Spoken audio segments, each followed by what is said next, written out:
सलाम सलाम।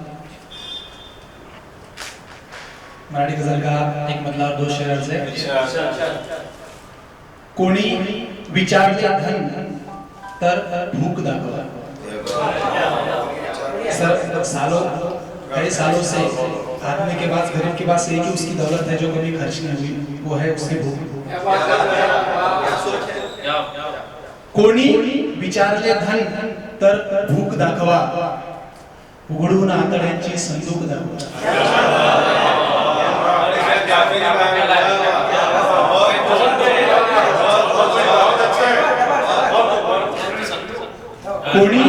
कोणी विचारले धन तर भूक दाखवा, उघडून आतड्यांची संदूक दाखवा।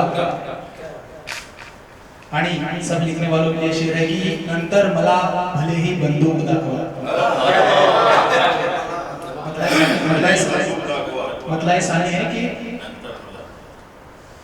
नंतर मला भले ही बंदूक दाखवा, पण काय चूक केली ती चूक दाखवा।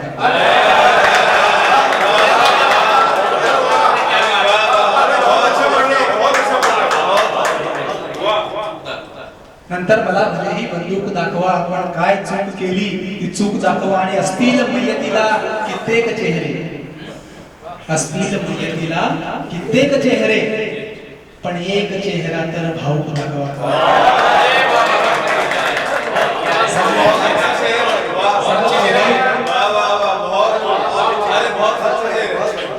असतील मय्यतीला कित्येक चेहरे, पण एक चेहरा तर भाऊक दाखवा। आणि डॉक्टर साहेबांसाठी हा शेर आहे की डॉक्टर सहानुभूती देईल जग मला, डॉक्टर सहानुभूती देईल जग मला, माझी स्थिती जराशी नाजूक दाखवा।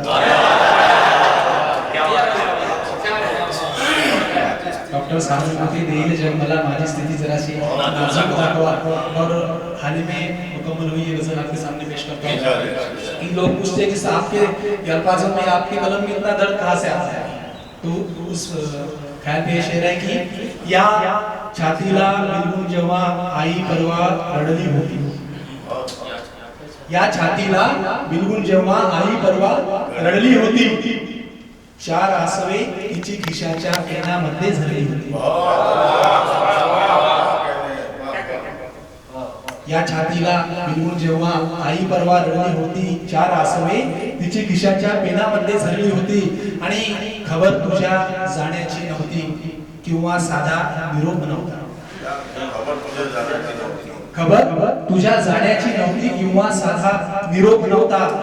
रस्त्यावरची फुले पाहुनी मला हकीकत कळली होती।